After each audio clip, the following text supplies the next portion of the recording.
Komið í sæl og blessuð. Ég heiti Björn Þorláksson og þetta er þátturinn Auðlindin, þar sem við ræðum við fólk úti á landi. Með mér er María Lilja Þrastardóttir Kemp, svo nokkuð sem nefnt. Komdu sæll. Sæl og blessuð. Við erum ansi sein í loftið. Það skrifast nú bara á tæknina á internetið og kannski bara hvað við erum blöyt á bakvið í þeim öfnum. Tæknin hefur verið að stríða okkur. Já, það má segja það. Við ætluðum að hafa 4 viðmælendur. Já. En þeir verða sannlega bara 2 og við erum bara þakklátt ef það hanga 2 á Zoom hérna með hvernig það hefur farið að stað. Einmitt. Hvað segir, ætlar að segja okkur hver verða með okkur? Já, vonandi. Jóhanna Bergmann Þorvaldsdóttir, geitabóndi á Háafelli og Stebbi Jak, tónlistarmaður í Mývatnssveit. Hann er kannski ágætt að við könnum það hvort við erum í sambandi við ykkur. Heyrið þið í okkur og sjáið þið okkur? Já. Ég er hér. Gaman að sjá okkur. Við erum búin að tala saman aðeins Já, maður þarf að nýta tímann. Er þið frábært að vita það að þið eru þó allavega 2 og við getum sagt ykkur hlustendur áhorfendur það að Bjarni Harðarsson bókaútgefandi, hann var búinn að gera sig klárinn í slaginn, datt ekki inn í dag en kemur seinna, sem og Hildur Þórisdóttir bæjarfulltrúi Múlaþings. Við biðjum að heilsa ykkur og þið komið seinna til okkar. En á hverju eigum að byrja, Stebbi og Jóhanna, er ekki veðrið svona það sem að allir hafa í ykkar heimabyggð verið mest að tala síðustu daga? Ég allavega það hefur aldrei verið svona vor í mínu minni. Nei. Grænt hér upp í Hlíðar í miðjan maí og það hefur aldrei gerst. Einmitt. Ekki áður. 25 stiga hiti í nokkra daga. Já, náður 25 stigum? Það fór upp í 25 stiga hita hérna, 2 daga sem fór í það. Já. Þetta er bara eins og best verður á kosið.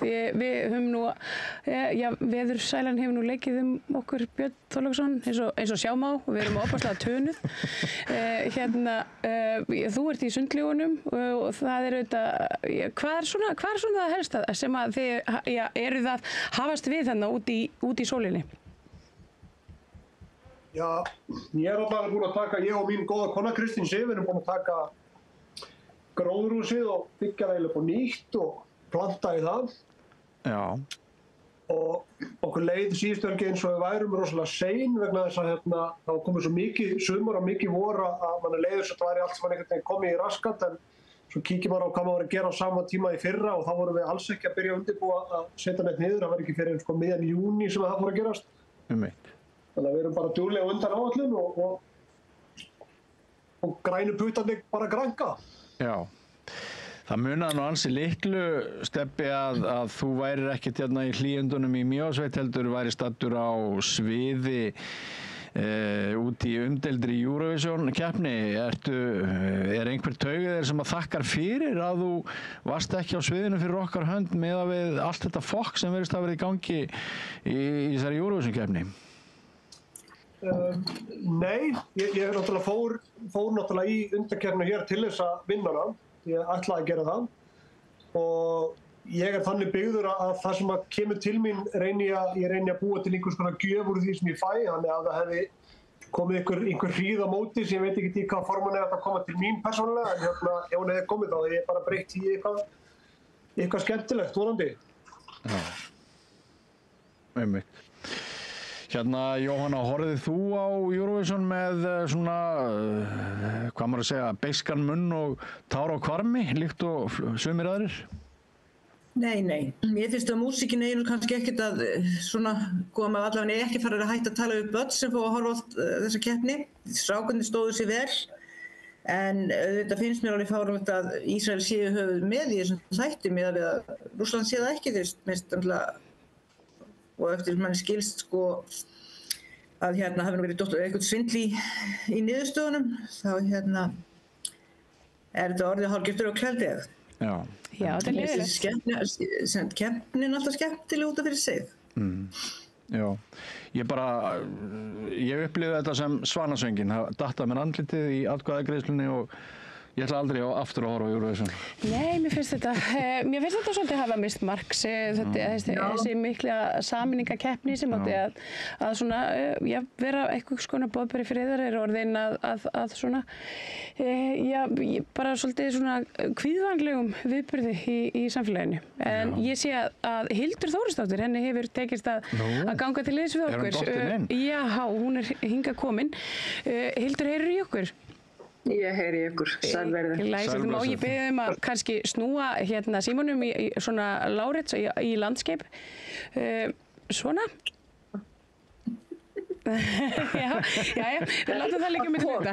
En það virkilega gott að sjá þig hvað við erum aðeins búin að fara svona yfir veðurblíðuna og hvernig leikur veðrið við ykkur fyrir austan? Er ekki bara alltaf gott veður fyrir austan? Er þetta búið? Er blíðun lokið?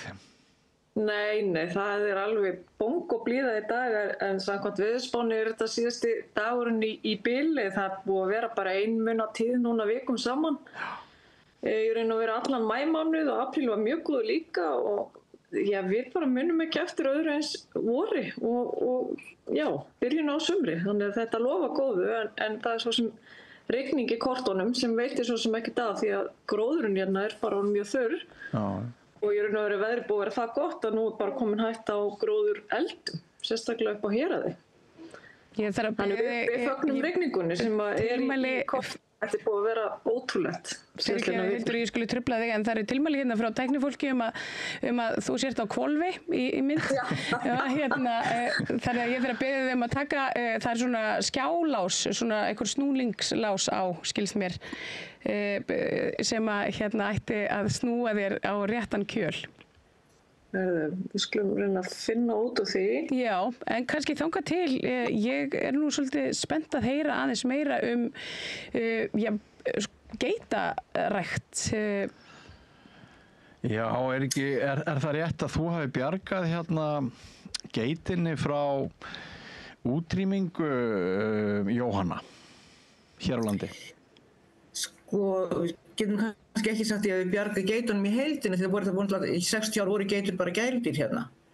En því geni sem fylgir kollótt og brúnir litir, það á ég. Já. Og skipt má segja. Því að það var 1 dýr eftir með því geni 62 og svo voru 4 eftir 99 og þau voru komin með pláss í sláturhúsi þegar við fengum að flytja þau hingað. Og ég uppsker nýja liti núna hverju vori sem að hafa sofið í genum í segja þeir fræðingarnir í 80 ára allavega. Það er merkilegt. Það er mjög gaman.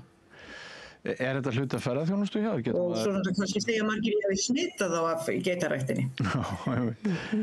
Getur maður litið við hjá þér þarna á Háafelli og haft með sér afurðir? Já. Við erum alltaf með opið, við erum opið 11 til 5 núna og 11 til 6 eftir 1. júní. Þannig að það er nú þegar farið að koma hellingur af fólki. Og kýlingar bræða alla, það er bara svo leiðis. Já, það ekki. Þetta er mjög skemmtileg dýr og góðar afurðir. Já, einmitt. Nú að því að við erum alltaf að hugsa veðrið, greinið þið og finnið þið mikinn mun svona í ykkar landshlutum af svona straumi ferðamanna? Á þessum landstíma, þessum árstíma segi ég í samanburði við í fyrra?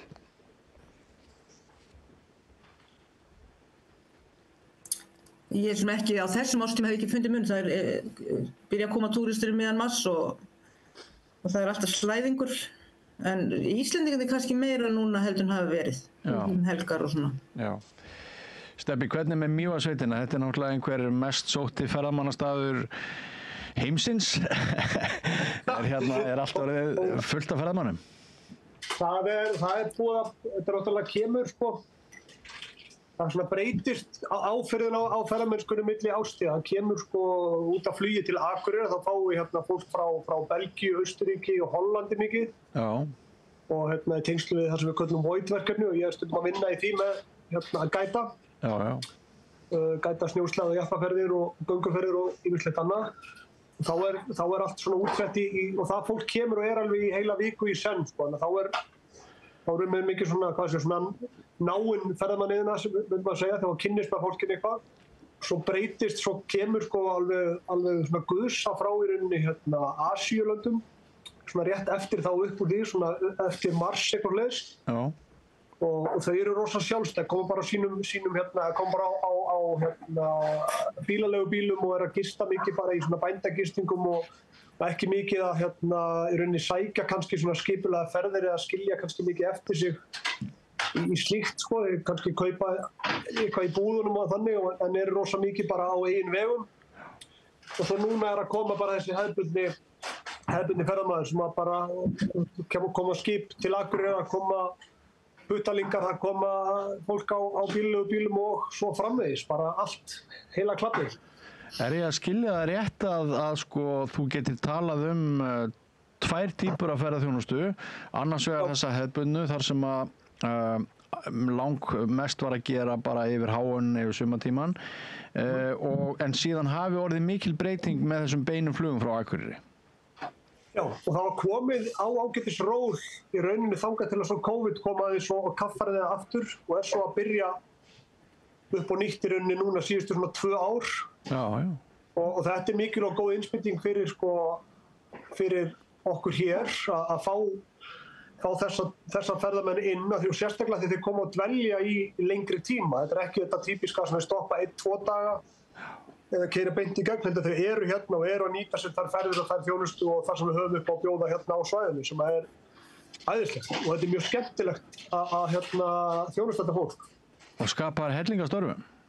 Alveg hellingum, þetta er svona vertíð, það verða allir, það er mikill aðgangur og það gengur mikið á okkur með einsta degi, veðrið, það þarf að púsla þessu saman með veður og það er mjög skemmtilegt eins og með Austurríkismennina sem eru svolítið svona klukkan þetta er þetta og ég ætla að gera þetta svona og svoleiðis að við útskýrum fyrir þeim að á Íslandi þá erum við að spila með veður og við erum að spila með önnur öfl og klukkan skiptir ekki jafn miklu máli og eftir svona 2 daga eru þið búin að átta sig á þessu. En eru þá að leita til þín sem tónlistarmanns eða ertu líka að keyra þá eða gæta eða?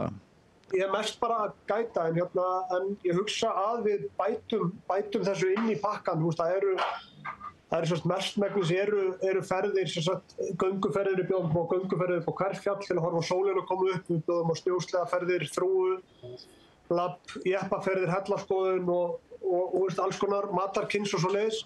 Svo var ég bara að ræða þetta hreinlega við þá sem í þessu að það er mikið spurt músík og hvort það ættum ekki bara að bæta því við í sarpinn, að bjóða upp á það að fólk geti komið á annarkvort ykkur að litla tónleika eða við finnum bara út úr í hvernig við útfarum það.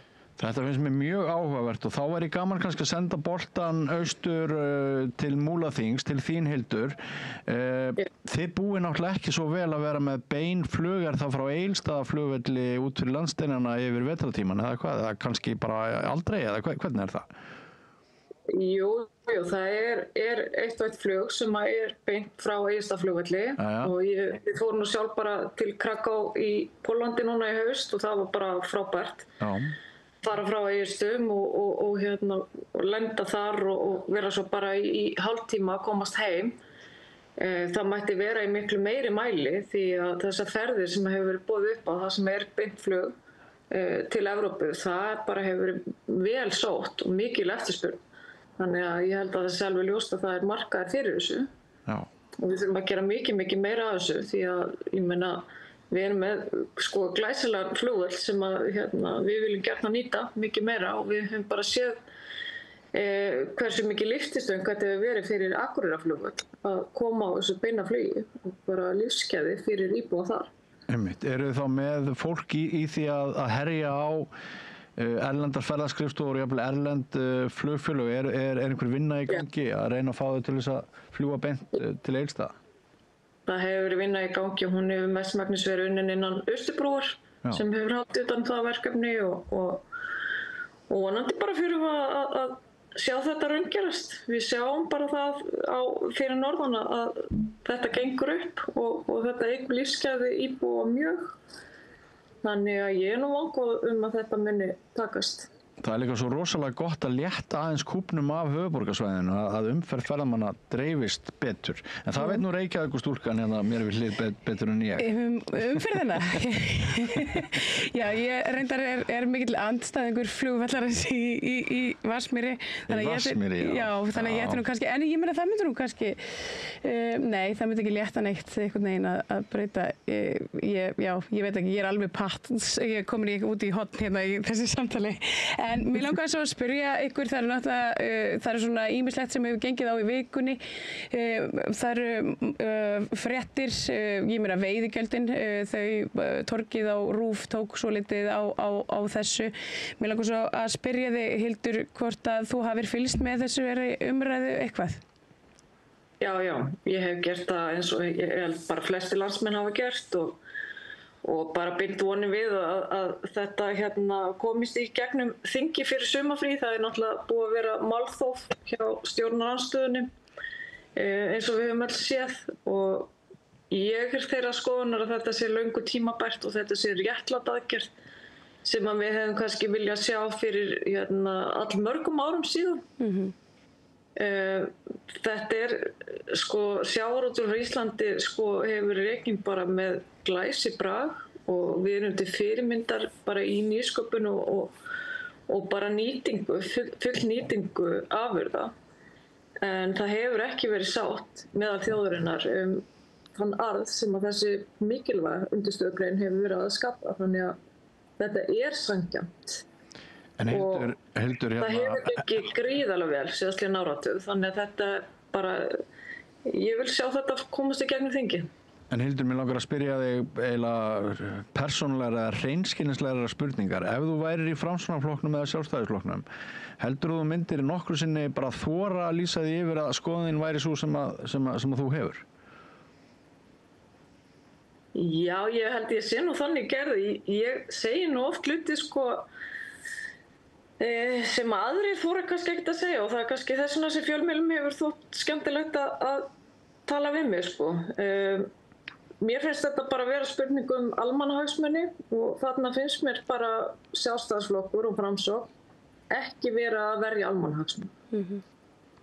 Og við höfum fengið þau svör, nú sit ég í sveitarstjórn hérna í Múlaþingi og hef svo sem gert bara langa hríð og áður hjá Seyðisfjarðarkaupstað áður við sameinuðumst í lok árs 2020 og við höfum fengið þau svör með stóru verkefni okkar, innviðaverkefni hér og það bara sé ekki til peningur og við skulum því bara bíða þolinmóð og við erum búin að bíða núna dálítið þolinmóð bara í mörg ári eftir samgöngubótum til dæmis bæði þegar að kemur að Fjarðarárgöngum og svo Axavegi til Djúpavogs.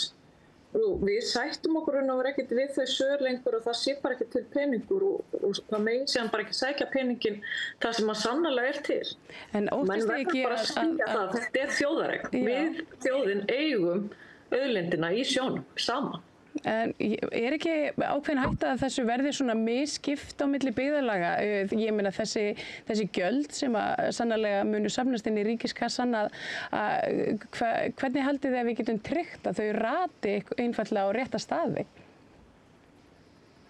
Við náttúrulega bara höldum uppi þeim þrýstingi sem að kjörnir fulltrúar eru náttúrulega kosnir til þess að halda uppi. En ég bind vonir við að þessi ríkisstjórn munu bara einmitt sýna það í verki og munu dreifa því bara dálítið jafnt landið eins og þegar margítrekka kom inn á þá erum við með innviðaskuld hér á Íslandi upp á 600 milljarða. En á sama tíma við erum með fullhönnuð jarðgöng hér, höfum verið með fullhönnuð jarðgöng í 2,5 ár. Já. Þessi ríkisstjórn hefur lýst því yfir, forsvarsmenn hennar, að þau ætla að rjúfa jarðgangahlið sem hefur verið núna allt of langt og í raun og veru bara Íslendingum til skammar. Já.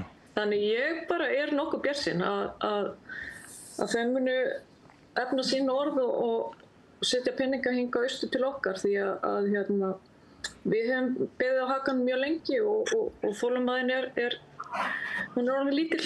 Já. Leggur þú, Jóhanna, í það að hafa skoðun á veiðigjöldunum og þessari umræðu? Veistu það, ég er svo gömul og ég læt mér duga það sem mér er nær. Já.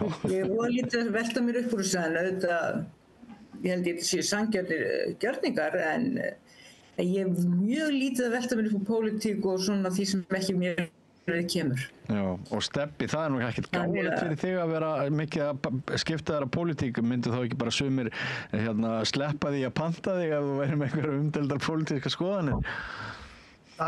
Ég veit það ekki, ég hef nú ekkert mikið verið að trana mínu skoðunum fram þessu, ég hef nú enga sterkar skoðanir á veiðigjöldum. En þú veist, í þau skipti sem ég hef verið að skipta mér að einhverju þá það svona einhvers konar kerfi í kringum bara eitthvað sem stendur manni nær eins og bara lögheimili og meðlagsmál eftir skilnað og svoleiðis. Ég skipti mér að því fyrir nokkrum árum síðan og lét það gott heita þegar ég var komin í gegnum þann skafl. Já, það var aðeins rætt samgöngur og ég veit að þú ferðast mjög mikið, Stebbi, og mér langar svona kannski að fá aðeins að heyra síðar hjá þér hvernig þú upplifir það að taka þátt í skapandi greinum annars vegar út á landi og hins vegar á höfuðborgarsvæðinu vegna þess að ég veit þú þekkir hvort tveggja. En aðeins áður, upplifir þú það að vegirnir séu bara að verða verri og verri og umferðaröryggi þitt sé minna og minna eftir því sem þú ekur oftar á milli Mývatnssveitar og Reykjavíkur? Það allavega alveg klárlega þannig. Nú var ég til dæmis bara að koma heim bara í rauninni meðan við vorum að kveikja á þessu viðtali. Já. Og ég fór suður á sunnudaginn og það eru þessar bíkblæðingar sem búið í fréttum núna, það eru víða og ég var ekki að fá bílprófið í morgun og ég sé alveg að þetta er verra og þetta slétt óþolandi að vera að keyra, þú veist, bara nýhættur að keyra í hálku og ísingu og einhverju svoleiðis og þarf svo að fara að hafa áhyggjur af því á heitum sumardegi að allt sé löðrandi í einhverju drullu af því að geta að hafa þetta bara í lagi. Og það er vegna þess að Vegagerðin að spara sér einhverja peninga með því að í rauninni, hvað við segja, pissa í skóinn sinn? Þú veist, ég veit ekkert hvað menn að gera. Það er oft þegar það er spurt þá segja þið nei, ég er ekki búin að vera með nefið á kafunni í umræðinni. Það með heyrist alltaf eins og sé einhvern veginn bendi ykkur aðrar áttir og menn segja nei, það er ekkert verið að gera þetta neitt eitt og þetta er út af einhverju öðru og þetta er nú alvanalegt og eitthvað svoleiðis sem er þvættingur. Þetta er ekki alvanlegt, þetta hefur ekki alltaf verið svona og þetta er klárlega verra og það getur bara ekki verið að þetta sé betra til frambúðar og þetta sé kannski ódýrara rétt á með að vera að gera þetta. Svo bara eins og allir vita að þú málar húsið með einhverju rusli eða hreinlega sleppir þá mun það koma í baki og seinna og verða mun dýrara. Þannig að ég segi bara leggi meiri peningi í þetta vegakerfi, hafi þetta í lagi, burtu með einbreiða brýr og svo framvegis, sinnið eins og menn. Þess utan ætlar að leggja verðmiða á umferðaröryggi því eins og þú segir sjálfur þarna er bara hálka að þú ert nýkomin út úr vetrarhálkunni og þá kemur þessi tegunda hálku. Þetta er gjörsamlega óþolandi og ég sem ekk mjög mikið vegi landsins, mér finnst bara hnignun frá ári til árs, ekki bara hvað þetta varðar heldur veg, axlir og ýmislegt fleira. Og í ljósi þess er ágætt að rifja það upp að ríkið eins og með auknum veiðigjöldum þarf meiri tekjur til innviða. En Hildur, þú ert væntanlega með einhverja skoðanir á þessu og er það svipað hjá ykkur fyrir austan að þið upplifið hnignun í vegakerfinu? Það er ekki bara það að þið fáið ekki göngin sem þú vilt heldur að hitt sé líka í niðurníðslu? Algjörlega, og þetta sést bara allt land og í raun og veru kannski svona þetta birtingarmyndin sem við höfum verið að sjá hér á Íslandi er að dauðaslysum í umferðinni hefur fjölgað gríðarlega. Mikið rétt. Og ég held að það sé fyrst og fremst vegna þess að umferðin hefur aukist gríðarlega mikið á sama tíma og gæði vegana hefur hrakað. Og eins og Stebbi var að lýsa hér áður þá eru bara aðstæður á köflum bara hættulegar. Og ekki síst fyrir það sem eru á mótorhjólum og mann bara rís hugur við það þegar maður fer að sjá þessa blæðingar og við erum með eins og hér á Seyðisfirði það er 500.000 ferðamanna sem að koma hér í gegn og fara yfir heiðina og mér finnst þetta bara svona orðið spurning eins og fyrir íslenska ríki bara hvað erum að verðleggja mannslíf þegar við erum fann að sjá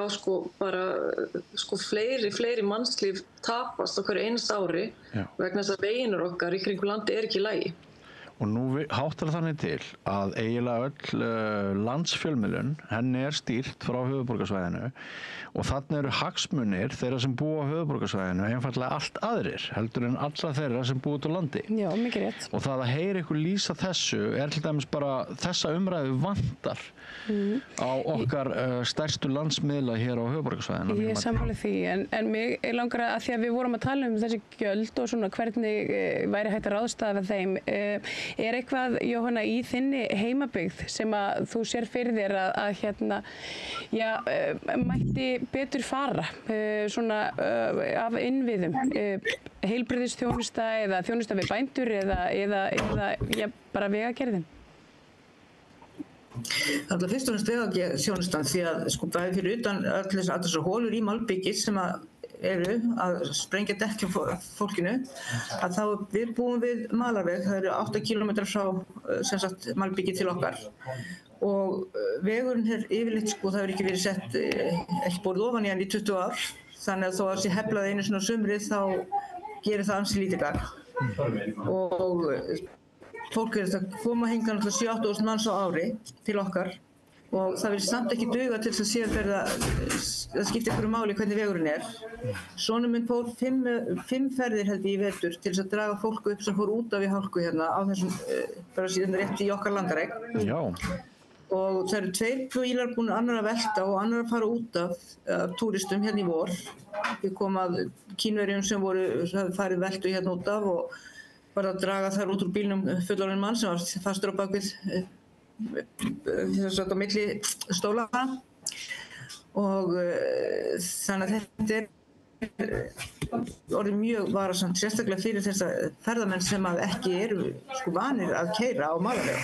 Sko nú þekkir maður finnur kannski ekki mikið fyrir því hérna á höfuðborgarsvæðinu með bráðaþjónustu eins og þú ert að lýsa, ég meina þið komið þarna að slysum, þetta fólk sem þarf bráðnauðsynlega aðhlynningu að halda, oft það með því móti að erfitt getur verið fyrir bráðaaðila að koma fólki á sjúkrabílum og þá höfum við þessar þyrlur sem að verðast líka vera svona svolítið happa-glappa. Teljið þið að það þurfi einhvern veginn að setja meira púður í að færa til dæmis heilbrigðisþjónustuna, opna fjórðungssjúkrahúsin, allt þetta, einhvern veginn hanna kerfið upp á nýtt með sko þennan mikla fjölda sem ekur hér vegina og þessa aukningu slysa og annarra bráðatilfella í huga? Sko það svo hérna náttúrulega við búum vel að hafa akkurinn sinni í nálægðinni og það mjög góð viðbrögð við útköllum hérna en það náttúrulega sko það fjölgar svo mikið, það bæði mikið af sumarbústöðum og svo þessi fjöldi ferðamanna hérna að sko fólk fær ekki tíma hjá lækni, ekki einu sinni símatíma nema kannski með viku bið eða jafnvel meira. Og núna sem var heilsugæslan að gefa það út að fólk vinsamlegast beðið að sko ef það þarf að fá tíma hjá lækni að passa að tala þá alls ekki nema eitt vandamál og eins og bætti við sko tala ekki pólitík og hérna eitthvað svoleiðis við læknirinn. Nú, hvað er það? En sko ef það þið hafa svo lítið tíma. Það mátti ekki tala það við læknirinn nema eitt í einu. Þannig að þetta náttúrulega sýnir að vantar mikið upp á heilbrigðisþjónustuna líka. Já, þetta áhugavert. Já, þetta mjög áhugavert nefnilega. Þetta eitthvað sem að þið kannist við fyrir austan, Hildur? Já, algjörlega. Ég hitti einmitt hérna Ölmu Möller á góðum fundi á Ístum í síðustu viku og þar vorum við einmitt að ræða það svona á samt forsvarsmönnum HSA hér á Austurlandi að nú kem ég bara enn og aftur inn á samgöngumálinu því að samgöngumálinu eru heilbrigðismál, sérstaklega þar sem við búum við fjallvegi eins og hér fyrir austan. Og ég get svona, kannski tala bara eigin reynslu, ég hef nú alltaf verið bara mjög heilsugóð en ég átti sér barn í janúar fyrir 4 mánuðum síðan. Til hamingju. Hamingju. Fyrir og þá var allt snjóað inni, það var bara mesti snjór sem hafði fallið bara í einhver áratugi. Akkúrat þennan dag sem að drengurinn ákvað að koma 2 vikum fyrir tíman og allt kolófært. Engin leið að komast á fæðingardeildina sem er í Neskaupstað þannig að Já, hlutinni gerðist bara það hratt að hann fæðist bara heima og ég þarf að taka sjálf á mótunum því að ljósmóðurinn sem var búið að kalla út sem er komin á eftirlaun og okkar góði heimilislæknir hér á Seyðisfirði, þau voru ekki komin, þau voru undirbúa sjúkrastofu hér upp á heilsugæslu. Tókstu sjálf á móti eigin barni? Já, það bara, þetta gerðist svo hratt, þetta bara gerist alltaf rúmum klukkutíma og maðurinn minn var bara nýkominn inn, hann var bara úti að reyna að moka bílinn út, það voru allir bara bílar, náttúrulega bara gjörsamlega snjóaðir inni, það er ófært innanbæjar, Fjarðarheiðin kolófær, það er ófært í Neskaupstað, búið að stefna á varðskipinu Freyjinga til þess að flytja okkur þannig sjóleiðina, en hann er bara komin eftir rúma klukkutíma og það var ekkert annað að gera en bara taka á mótunum sjálf og sem betur fyrir gekk ótrúlega vel. Þannig þetta er bara svona falleg og heimilisleg saga barn sem að fæðist heima hjá sér í fyrsta sinn í rúm 30 ár.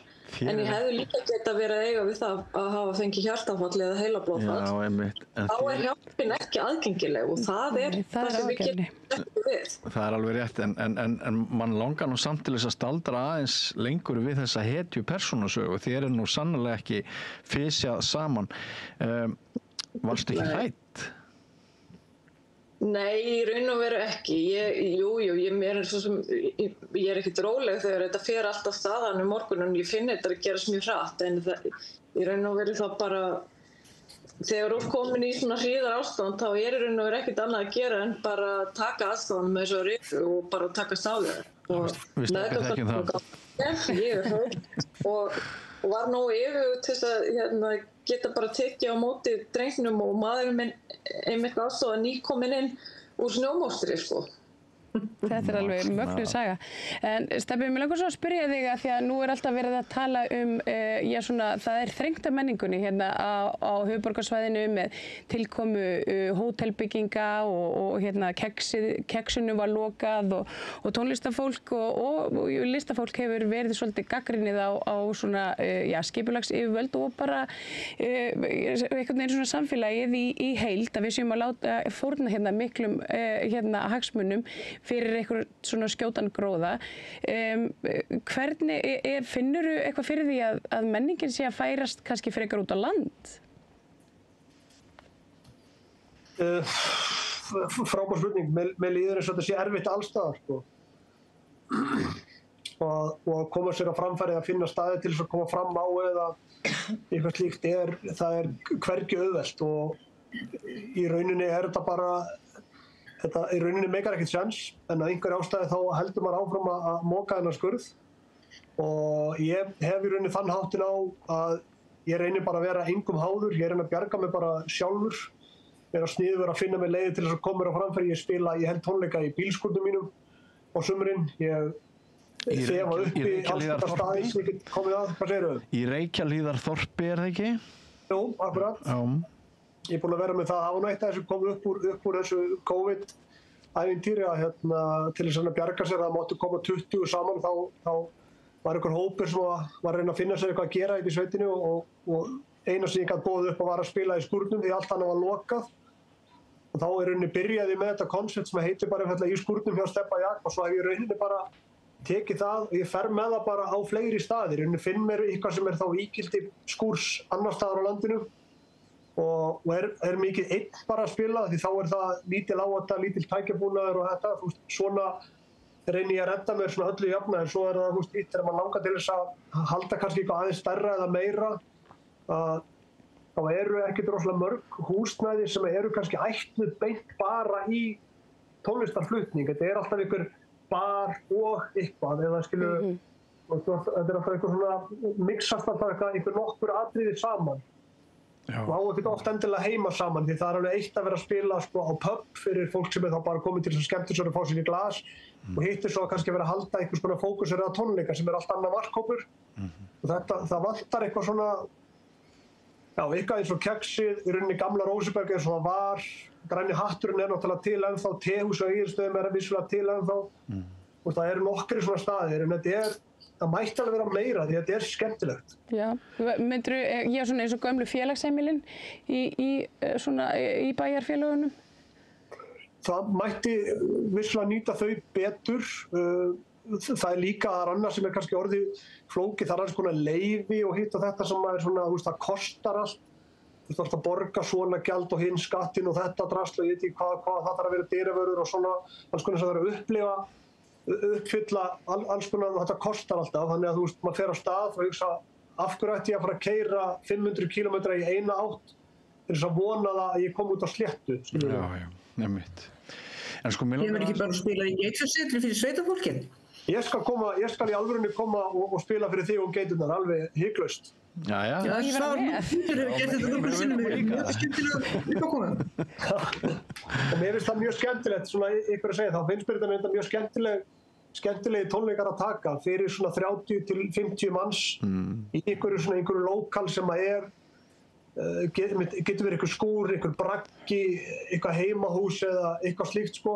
Það sem maður fer bara og maður kynnist fólkinu með náið, það er allir komið til að hlusta og þetta er svona, það líður eins og allir sé að upplifa þetta sé einhvers konar forréttindi að fá að koma og hlusta á músík og taka þátt í þessar upplifur. Þetta verður eitthvað svona samspil milli mín þá sem flytjandi og þeirra sem mæta, það er allir saman í þessu einhvern veginn og hann þetta er vissulega mjög skemmtilegt en það má alveg vera möguleiki á fleiru og hreinlega sko kannski má líka bara hugsa það meira að fólki sem að ferðast hingað, útlendingarnir sem hingað koma, þeim finnst músík og menning alveg skemmtileg og kannski má bara hugsa það meira inn á þessu hótel, að sé það bara ekki sko matsalurinn til þess að spilja, sé þá bara hugsa fyrir því að á staðnum einhver staður til þess að búa til tónleika því ég verð ekki var við annað en útlendingunum finnst þetta bara mjög skemmtilegt að vilja kynnast íslenskri músík og menningu. Mér langar aðeins að ræða í tengslum við þetta eða framhaldsumræðum þetta svona bara hvaða hugmyndir við höfum okkur sjálf og ég bjó lengst af út á landi 25 ára á Akureyri, ólst upp í Mývatnssveit eins og þú stefni og við erum frændur, það er nú ekkert leyndarmál.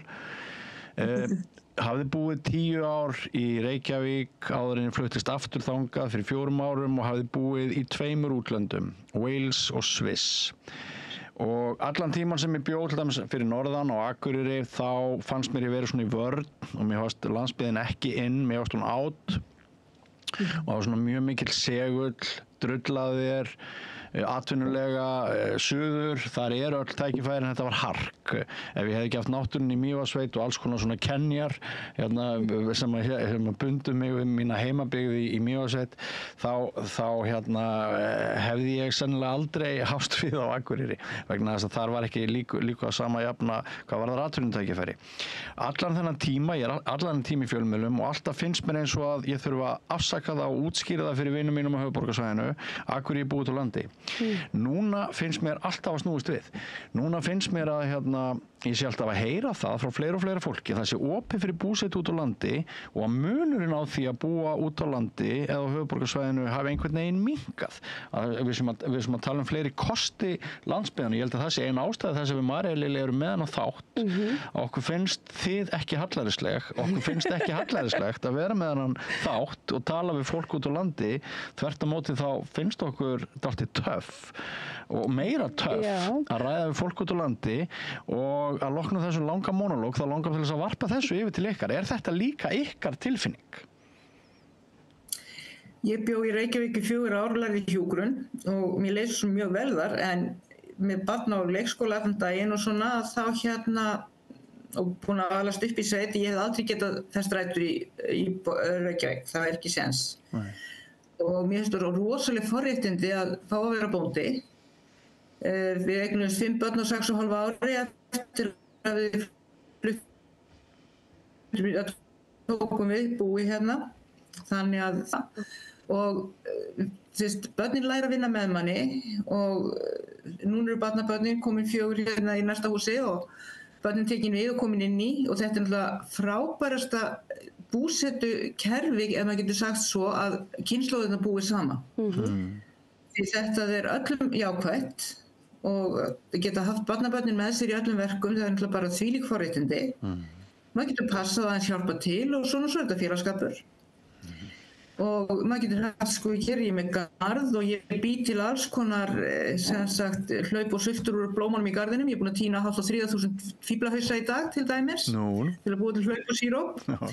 Og mögulega, þú átt þitt eigin land, þó það er ekki pening kannski einhverjum massa til að gera allt mögulegt, að þá áttu þetta frelsi, þú getur labbað á þínu eigin landi, þú hefur dýrin kringum þig sem er náttúrulega stór hluti af mínu lífi, það eru dýr. Þú ert meiri tengingu. Þetta allt önnur, og sko ég sé alltaf þarf að tala núvitund svo mikið núvitund fyllu og sko það annað en núvitund að sitja með lítinn sofandi kýling í fanginu og horfa á jökla sína í kring. Falleg mynd. Þetta það sem gefur manni slökun og mér finnst það bara, já, eins og ég segi, ef að vegurum verður svolítið betri, þá verður það svo sem alveg skaðlaust. En já, þetta eru forréttindi finnst mér að búa í sveit. Já. Ertu sammála þessu, Hildur? Ég alveg sammála þessu. Ég tala einmitt sem manneskja sem er fædd og uppalin í Reykjavík og ég búin að eyða helmingnum af ævinni í Reykjavík og svo helmingnum af ævinni hér á Seyðisfirði, í Danmörku.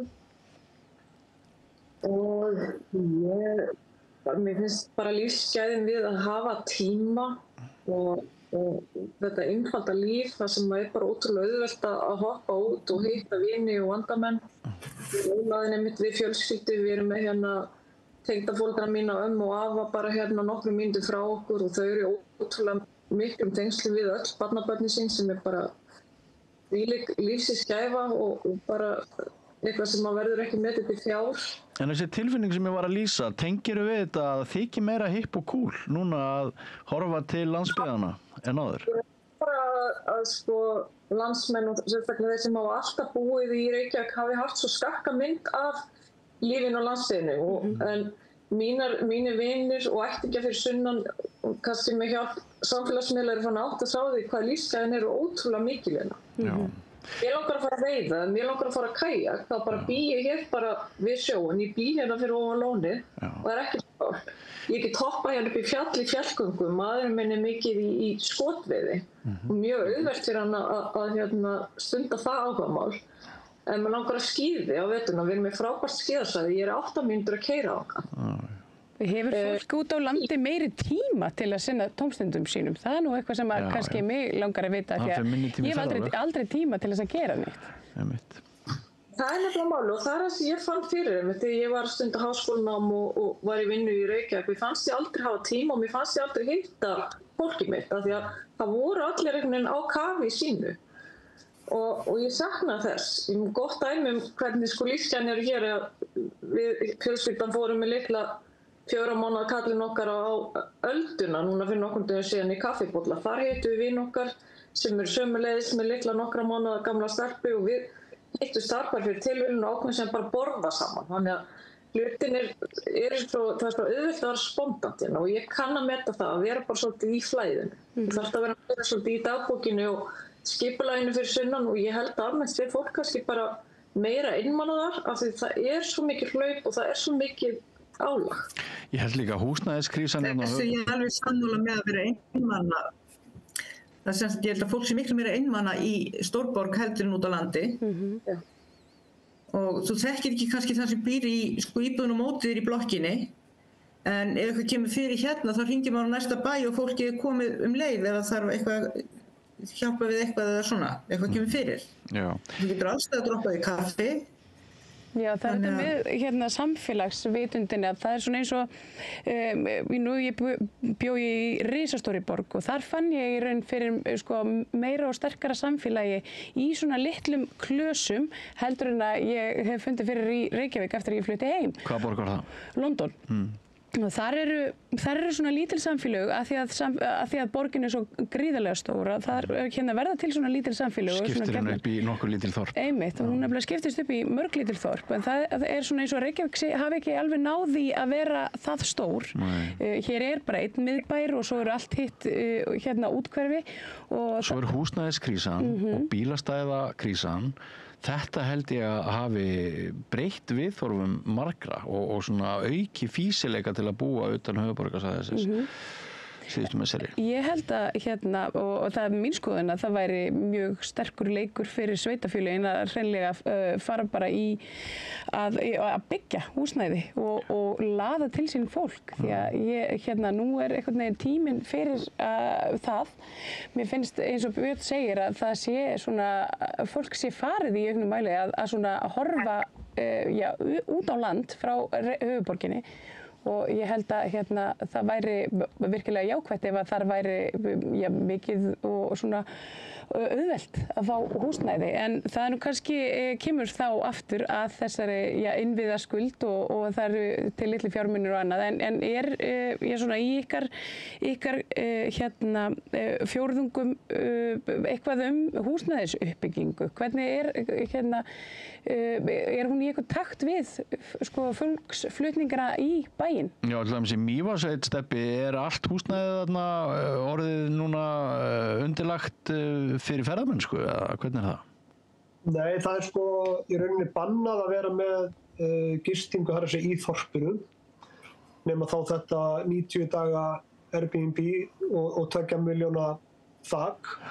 Það var sportnað við því að það var byrjað að gerast eftir hrun og það voru ferðaþjónustaðir farin að kaupa íbúðir innan þorpsins með það í huga að vera með gistingu, svo hefði náttúrulega endað með ósköpum því að einstakling keppir ekkert við það. Það var stoppað af því betur fer, svo var einhvern veginn allt frosið.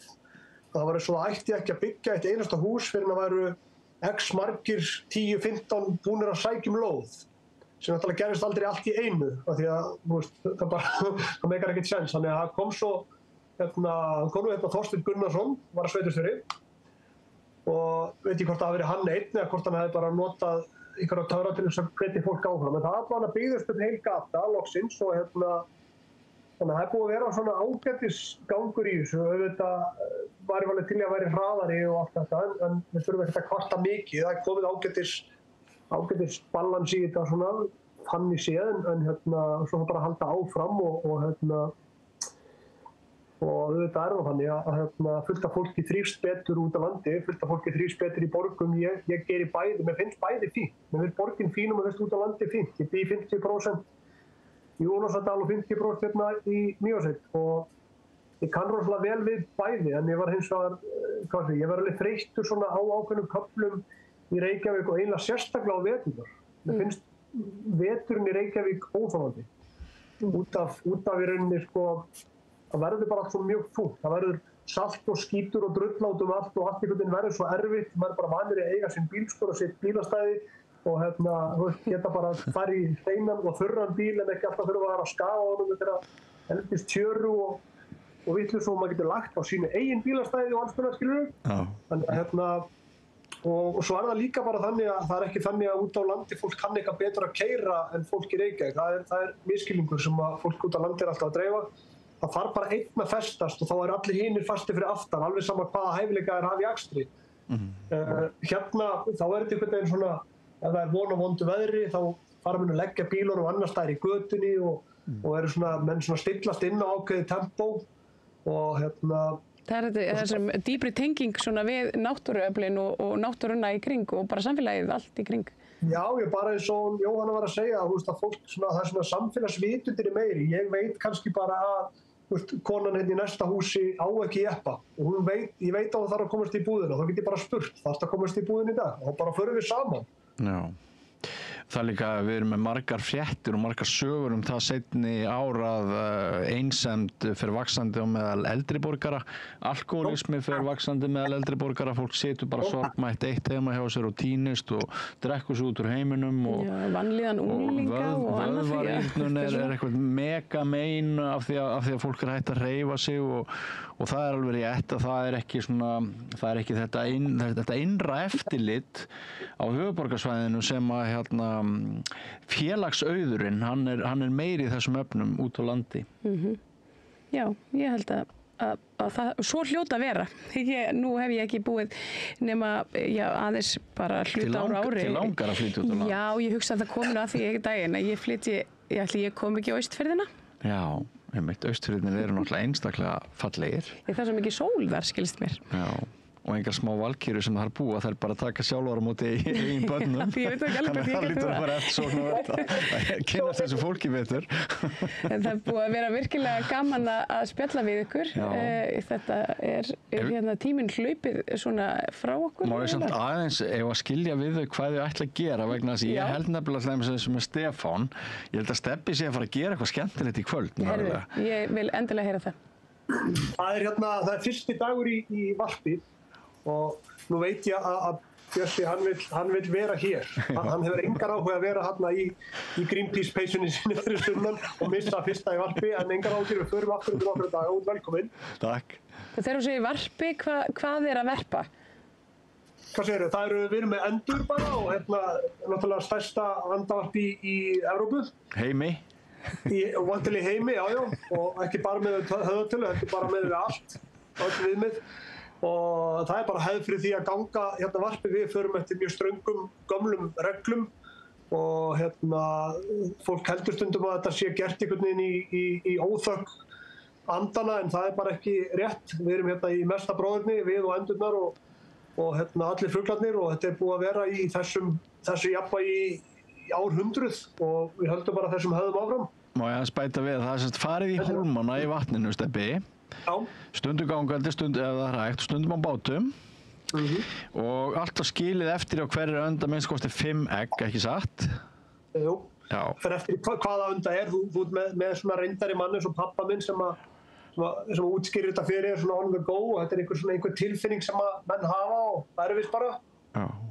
Og við pössum alltaf upp á það að endurna séu með hæfilegan fjölda af eggjum eftir, og svo förum við sérst í lok varps og tínum þar sem við köllum aflögð hreiður. Þá er endurna rauninni farnar, því það verpa miklu fleiri eggjum heldur en þær munu nokkuð tíman í rauninni hugsa Já, og svo er það svona manndómsvígsla ungra í andavarpi að drekka hrátt andaregg í hvönn eða njóla, ekki satt?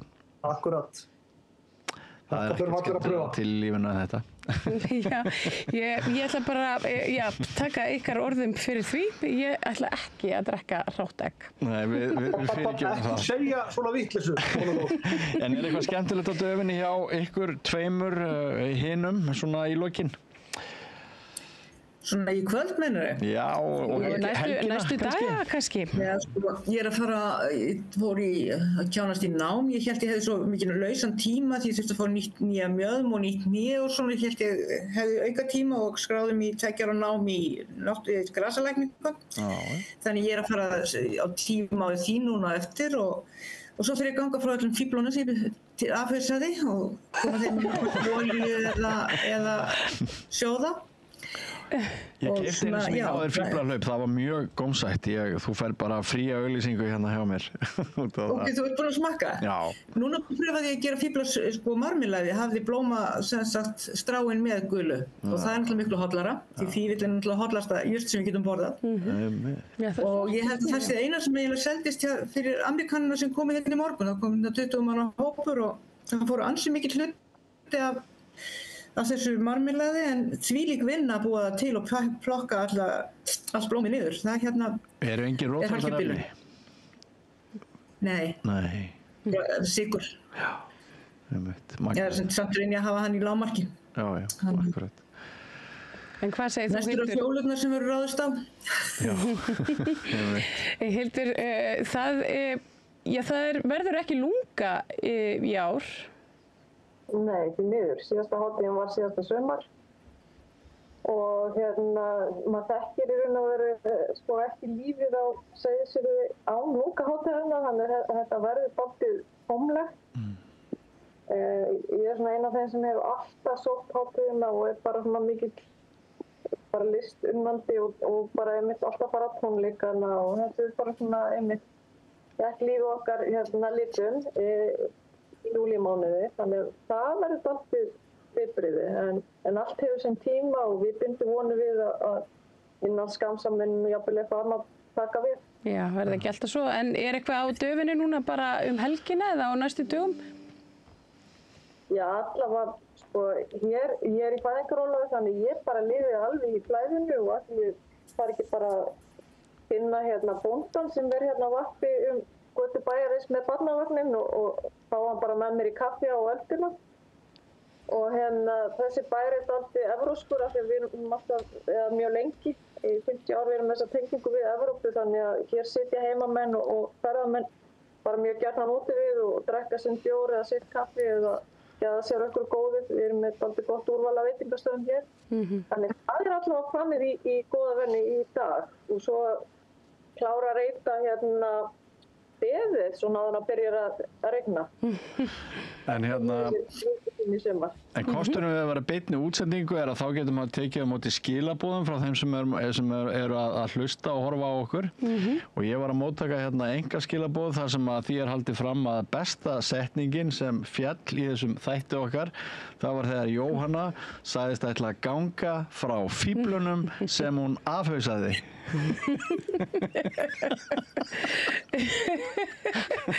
Já, þetta var... Það spurning hvaða fífl það eru. Já, það þarf enginn að vita það. En förum við ekki að þessum létt og skemmtilegu nótum og þökkum okkur bara kærlega fyrir okkur. Takk fyrir, gaman að vera með ykkur. Takk fyrir og gaman að sjá okkur. Já, og Stebbi, ég sé þig jafnvel í varpinu í kvöld ef ég stend mig vel í að keyra austur í Mývatnssveit bara núna 1 og 3. Þú stendur hann bara. Þú mátt mögulega brjóta helviti margar reglur að ná hífinu mig. Já, og þeir ná nú stundum í skottið á manni þegar maður er að flýta sér aðeins svo mikið. Já, það er gott. Það er bara virkilega gott. Gott, segir hún. Heyrðu, virkilega gaman að vera með ykkur. Takk fyrir þátttökuna. Bless, kærlega og bless. Verið blessuð.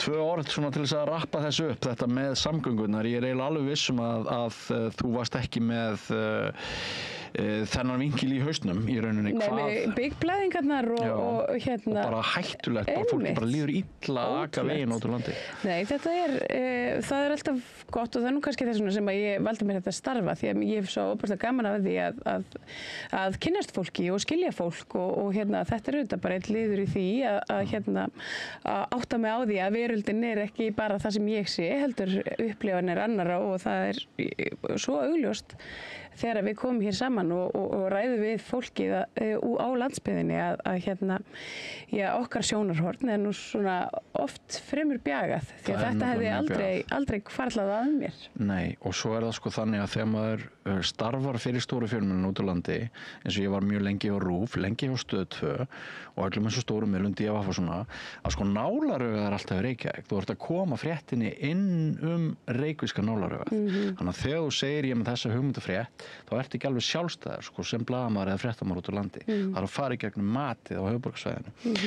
En sko, já, þetta er nefnilega, það eru alls konar sögur og alls konar fréttamál í gangi og alls konar viðhorf í gangi og ég sé út á landi sem er ekki verið að fjallum. Það eru raddir fólk sem aldrei heyrast og fólki langar að tala. Og ég sé svona stærsta tækifærið með þessum þætti okkar að bara skrúa bara eins og frá krana frá þessum röddum. Já, og við óskum hreinlega hér með eftir ábendingum góða viðmælendur ef ykkur langar að leggja hér orð í belg í auðlindina. Þá er það svo sannarlega velkomið og við tökum vel á móti ykkur. Já. En við þurfum að reyna að komast fyrir þetta tækniklúður. Komast í loftið á réttum tíma og að þeir viðmælendur sem eru búin að auglýsa að þeir geti verið með okkur. Já, og við bara biðjum ykkur innilega afsaka að hafa farið aðeins seint í loftið og að hér hafi orðið svona aðeins smá tækniklúður. En fallir fara reitt, við erum ennþá bara rétt að byrja og við hlökkum bara til að sjá ykkur hér í næstu viku og hressa og skemmtilega viðmælendur af landsbyggðinni. Já, tekum undir það. Takk fyrir að horfa eða hlusta á okkur. Sjáumst aftur í beinni útsendingu í þessum þætti klukkan 16 næsta fimmtudag. Verið sæl. Verið sæl.